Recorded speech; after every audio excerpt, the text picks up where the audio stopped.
If you have a natural eye for decor, you've probably had friends tell you that you should be doing this for a living, and they might be right. But television makeovers create a very specific illusion.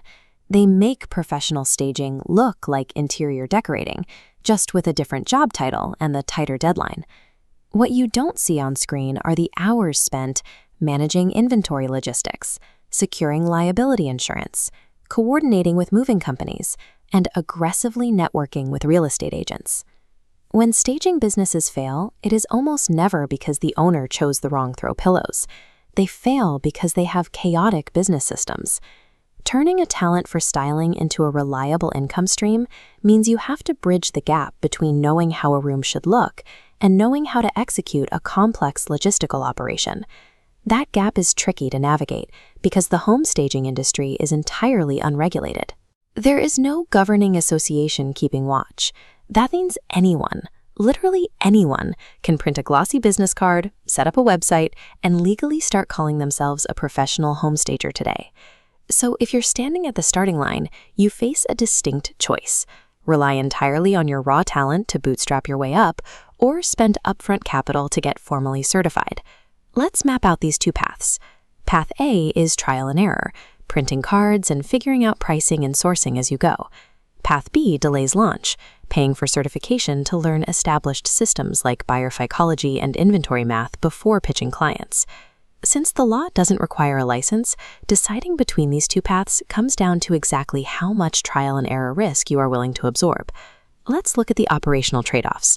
Bootstrapping costs almost nothing up front, relying on your instinct.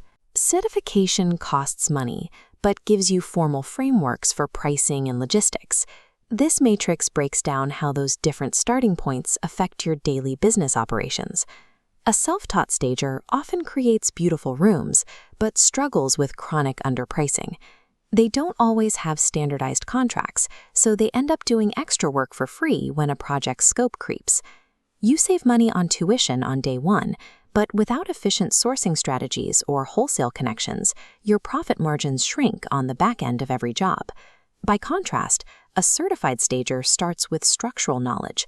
They already know how to price a vacant home differently than an occupied one, and they have standard proposal templates ready to send. The obvious catch is that acquiring those templates and systems requires investing significant time and capital before you ever see your first paying client. You can think of certification as an operational shortcut.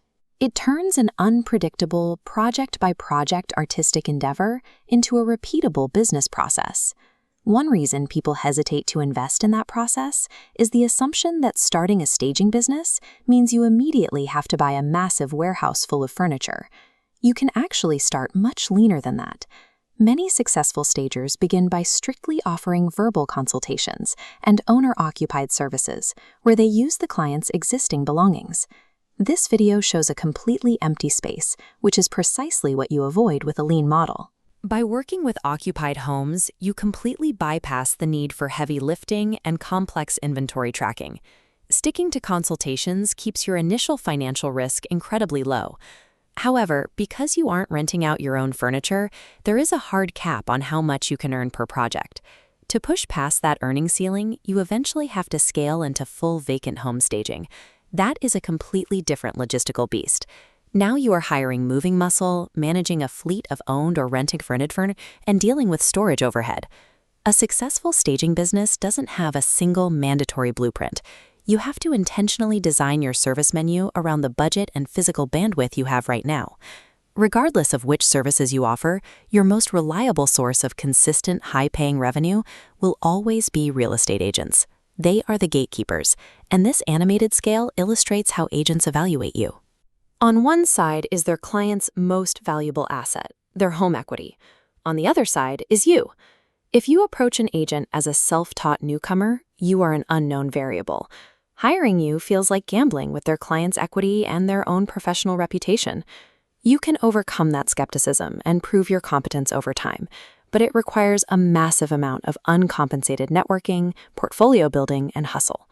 Walking into that same pitch with a recognized certification, like a CSP designation, provides instant shorthand. It tells the agent you operate with established ethical standards and professional procedures. You are essentially buying a B2B trust signal. A certificate won't do the physical networking for you, but it makes the gatekeepers much more likely to return your calls. If we pull all this together, a clear picture emerges. Paying for a staging certification is rarely about paying someone to teach you how to decorate. The true value of the investment is learning how to successfully monetize the decorating skills you already have, while avoiding the logistical disasters that bankrupt new businesses. The industry is not going to set a standard for you. You have to decide what your operational baseline is going to be. The right choice for your career depends entirely on aligning your current starting budget with your long-term business goals. To help you make that call, this chart maps out 3 common paths based on your resources and your ambition. If you are a casual hobbyist, you want a low-stress creative outlet. Skip the paid certification, rely on your raw talent, and accept that consistent, high-paying agent work will be rare. If you're a budget-conscious side hustler, utilize a flexible online certification course to learn the systems, but restrict your services to lean consultations to minimize your physical and financial risk. If you are an all-in entrepreneur, you invest fully in certification up front. You leverage the provided marketing scripts to secure agent meetings, and you build a team equipped for high-ticket vacant staging. That all-in path absolutely offers the fastest route to B2B credibility, but it also carries the highest upfront financial exposure. There is no single right way to launch, but defining your operational boundaries before you start is the only way to ensure the path you pick is actually profitable.